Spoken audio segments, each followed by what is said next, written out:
For those who surround you, need no funny kind.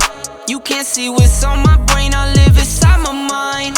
Out of space and out of sight, you need me in my line. Need no face, don't need no phonies, no, no, no. Need no snakes, no only homies down for show. On go, go, go, get a book and get the front end, we load up and roll, roll, roll. I got kids, yeah, I got staff, I make a little need more, more, more. I sell records, you sell packs, not on my level, no, no, no. I'm a pop star, I'm a rock star, I'm a winner. Think I'm not hard, you smoke rock, hard waste, man, why you down? What is up, guys? Crazy Welcome back with another video. And today, I have probably the most important video you'll ever watch in your life. You might be asking, why is this video so important? Today, I'm going to be teaching you guys on how to be the best at everything that you do. Better than everyone, any person can be around you, and you'll be able to have the confidence to know that you are better than them in anything. And if that's what you want, then you're here for the wrong reasons. Today, I have a more important lesson than that. See, being the best isn't about trying to be better than everybody around you. You should more so focus on being the best you can be. And I know, might sound a little corny, might sound a little cliche, but frankly, it's the truth. You shouldn't try to be better than everybody. You should focus on being the best you can be. So if you're interested, be sure to watch the entire video because the last tip is the most important one out of all of these. Also be sure to like, share, subscribe, and check out my Instagram page. I'll leave it down in the description down below. Stay tuned. See ya.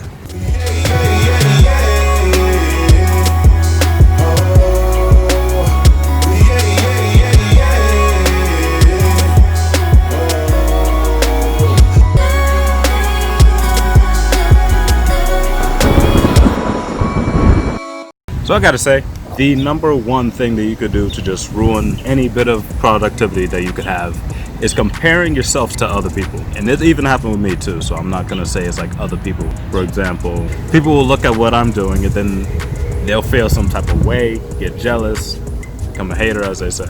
Like I said, that's like the number one way to just ruin any bit of productivity that you can have. Like, instead of looking at what someone else is doing and then feeling some type of way, you should just try to level up, match their success. Granted, everybody has their own experiences, their own journeys, and people are where they are because of different reasons. So to look at somebody and what they're doing and then feel negative towards you or feel bad about yourself is really kind of counterproductive, counterintuitive, and just doesn't help you at all. Everyone has different circumstances, and on top of that, you're only seeing the final product of what they've been working on. For example, let's say you see somebody, you see a guy that's like at the gym. Well, we don't go to the gym anymore. Let's say you see somebody at the gym or just see someone that's like in great shape and you know that you're trying to get in shape too. You could either A, look at them, feel some type of way, talk crap about them, feel like, oh, well, he's not that in shape, or oh, well, he's just like that genetically. It's all genetics. That's the only reason why he's in shape. You could do that, or you could do the more productive thing. Recognize that, yes, he might have gotten like that genetically because there are some people that are just naturally in great shape. Or you can acknowledge that for most people, to get to a certain level, you actually have to work at it. Like, you're only seeing the final product. You're not seeing the hours in the gym that he put in. You're not seeing all the times he had to cancel hanging out with friends, eat a certain way, not being able to eat what he wants. You're not seeing all the stuff that he did to really get like that. And the same thing with literally anything else. You see somebody, they buy a new car, looks nice, new car, making good money, doing this, doing that, and you're just thinking, oh, well, I don't have a good car, I'm not making that much money. You could either talk crap about them and hate on them, or act passive aggressive toward them, or just try to sabotage them whenever they ask you for something. Or you could, again, acknowledge that he didn't just end up with that. What I'm basically saying is recognize that there's always more to what's going on than what you see. And instead of using that productively, analyzing what they're doing, seeing what you can learn from them, trying to even talk to them and just be like, hey, I'm trying to be where you at. You think you can help me? Instead of doing that, people tend to just feel jealous. They let their anger just build up inside them.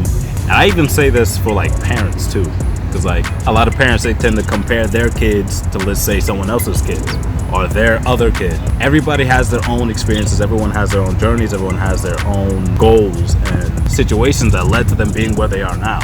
So comparing yourself is always unproductive unless you're using it as a way to motivate yourself to become better, motivate yourself to level up, and if you make an effort to try to learn from them, because you tend to only see the final product of someone else's long, arduous work. Now this next one is very important. In fact, it's so important that I'd even recommend that you get out a pen and paper and really write this out. And even though it's really important, it's probably gonna sound really simple, but that is, you gotta know your reasoning. So I think that one of the most important books that I've read since quarantine was this book called Mindset Mastery by David de las Morenas. Why am I always doing that? Whenever I say a Spanish name, I forget to finish the sentence in English. Anyway, and something that I really stressed in the book was how, you know, we have our reasonings for wanting to do something, but like we only have like the very small understanding of why we actually want that thing. Basically, in the book he suggests that you, whenever there's a big life-changing decision that you want to make or any type of goal that you want to pursue, instead of just having in your head, oh, I want to do this because of that, and like leaving it at that, you need to repeatedly ask yourself why. Like for example, in my case, why am I doing YouTube? On a surface level, honestly, I think it would be pretty cool to be able to put content out that I enjoy, be able to entertain people, and just be able to possibly make money off of it, if I'm being honest with you. But when I look a lot deeper into it, it's like I ask myself again, why does that matter to me? I want to have a large following of people so that I can help them. Then I would ask myself again, why does that matter? Well, it matters because having a large following means there's multiple people that can listen to what I have to say, the advice that I give, and I'd feel like I'm actually reaching out to people that I can't necessarily help because I don't know them in real life. Then I ask myself again, why does that matter to me? And you keep on going down and down and down, and you keep on asking yourself why multiple times, and eventually you get to an answer like this. You know, growing up, I had my hardships, I had my struggles, I had stuff that I had to overcome, and I'm proud of everything that I've accomplished. I'm proud of what I've done, and I'm proud that I was able to walk out of those situations a better man. But frankly, I know a lot of people that weren't as fortunate as me, so I feel it's my obligation to be able to help others and guide them and give them the advice and what I've learned for myself so that they can pursue a better life, so that they can have a better opportunities at things. And even though they may not be in the same circumstances, they can still learn from me, be inspired. And I personally feel like that's important, and I feel like that's what I want. That's what I want to do. I want to know that I'm actually helping people, because I recognize that even though I've had my issues, I've been able to overcome them, and I want to be able to know for a fact that I'm helping people all over to overcome their own issues from my experiences and with my help. Alright guys, finally back at the house, got showered, ate and all that, feeling great.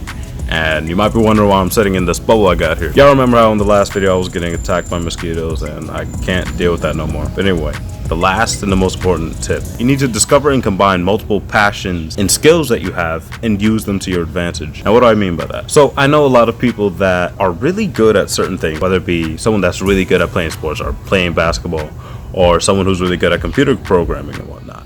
And a lot of these people that I know, they tend to only focus on that one specific skill that they have. And unfortunately, we live in a world where just being good at one thing is never going to be enough. Statistically speaking, there's always going to be somebody that can do that one thing that you do a lot better than you. So I remember a couple years ago, I was meeting with someone and she was giving me advice of like entrepreneur stuff. This is when I was first starting YouTube, and I was telling her about like what I liked and what I wanted to do. And like she had asked me, what were the different things that I'm good at? What are the different passions that I have? And I told her that, you know, I really like working out, I really like giving advice, and I like singing. And she had suggested like probably, Jesus.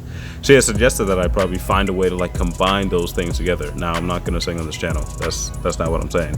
But what I am saying, I like fitness, but not only do I like fitness, I mainly focus on calisthenics, and I prefer calisthenics a lot more than like other styles of training. So I combined that with my love of like giving advice and like my love of psychology and being able to understand people on a deeper psychological level. So I combined those things so that way I can give you guys workout videos showing you what I'm doing, but also give you advice on like how to better yourself. Because honestly, a lot of stuff when it comes to fitness, it's all about the mind. It's all about your psychology, and anything that you want to do is all connected to psychology. You can't do anything good in a healthy way without understanding how you think and being able to change how you think. And as it relates to you guys, you don't even have to focus on fitness and psychology. Like, you could apply that same way of thinking for like literally anything. Like, let's say that since you were a little kid, you've always liked computer programming, but you've also always been like the class clown in your school or group of friends or whatever. You can find a way to teach computer programming and like make it funny, make it entertaining for people. Because honestly, I've tried getting into computer programming. I've never found it to be that interesting personally. A, that's just because that's not really what I focus on. That's not really an interest of mine. B, because a lot of the methods that I've seen were kind of boring to me. So you can be that person that like try to change the game and just make it more interesting. Find a way to combine that personality trait and your skill, put them together, and be able to create something great. That's how you up the game. That's how you show your value. That's how you have a higher value than just, oh, I can code pretty good. So whatever your goals are, I want you to brainstorm and like write down how you can implement different parts of your life and combine them into one thing, so that way you can be the best you that you can be. Make a very specific plan and write out how you can connect these dots, as they put it. Connect the dots, so that way you could create something. Write it all out on paper and just make a plan based on that. On that note, guys, hope you liked the video. Be sure to like, share, subscribe. Leave a comment down below or like anything that you want me to talk about in a future video. Be sure to stay tuned to this channel Thursdays 5 o'clock, and also stay tuned to Loud on Set. We post videos every Wednesday 5 o'clock, and you don't want to miss it. I'll leave all the links in the description box below. Stay tuned. See you next week.